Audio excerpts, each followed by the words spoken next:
Hello, my weary dearies. This is Annette of AnnetteLeonard.com, back with an episode of Chronic Wellness.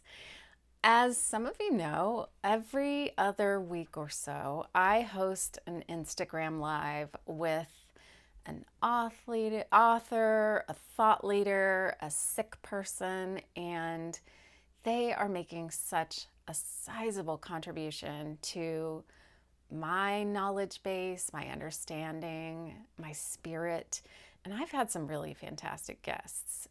Thankfully, if you have Instagram, they are evergreen. You can go to my reels and watch them there. Additionally, I've now figured out how to load them on Facebook, so the last couple are available there. And my most recent guest was Sonya Huber, who is a very talented and decorated author and professor of English. And I got clocked on Sonya Huber because of an online article I found of hers that I think was also featured in print on Oprah.com about sex and chronic pain. And we had a really engaging conversation about sex and chronic pain because, folks, there's not much out there about that. And one of her books is called Pain Woman Takes Your Keys and Other Essays from a Nervous System. And I asked for her permission to read part of one of her essays called What Pain Wants for you today on the podcast.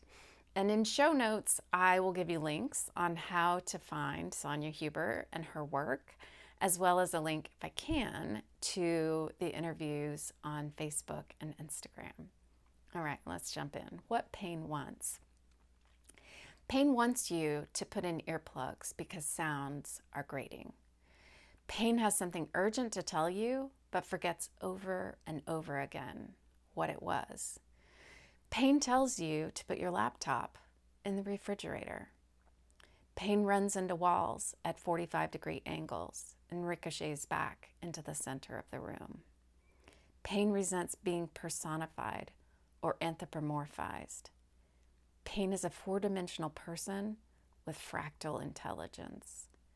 Pain wants to be taken to an arts and crafts store. Pain likes to start big projects and not finish them. Pain wants to clean one countertop. Pain asks you to break itself up into neat square segments, like a chocolate bar. Pain makes a hissing, popping hum, like high-tension power lines. Pain has ambition, but is utterly unfocused. Pain will get its revenge if you ignore it, but sometimes forgets what it's angry about. Pain puts its beaked head in the long-fingered wing hands of its frustration and loneliness. Pain winks at you with its dot black eyes and tries to make the sign for I love you. Pain folds its wings and legs and spindles quietly and blinks up at you when you say, I know. Pain understands that you cannot say I love you back, but that there is something bigger behind I love you that you do not have the words for. Pain also understands that the background to I love you is something like a highway. Pain licks at the hot spots like an anxious dog. Pain, when held in place, spirals down into drill bits, so it has to keep moving to prevent these punctures. Pain asks you to breathe deeply so it can zing about and not get caught on the edges and corners of calendars, books, and electronic rectangles. Pain has something metallic in its bones and is captured by the magnetic core of our hot planet. Pain envies flesh and its soft strength and ease of movement.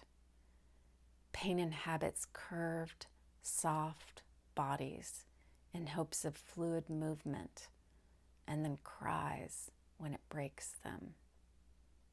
Pain would like French fries and Netflix.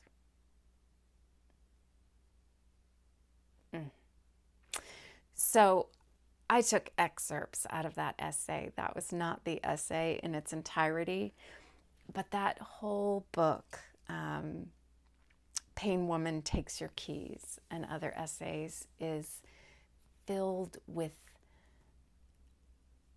the telling of Sonya's story in individual essays about a life with chronic pain. And I think for any of us seeking to see a representation of ourselves on the page, you will not be disappointed. And so I recommend, with my highest stamp of approval, this book as one, particularly because it's essays, that you can pick up and put down and get a lot of satisfaction and resonance and just the sense of being seen and as though you are not alone. And also, check out my Instagram or Facebook if you're interested in watching interviews with Sonya Huber and others like her. Thanks so much for being here. Please leave a rating, leave a comment, like or subscribe. And until we're together again, I hope that you are finding ways to tend to your spirit and be well.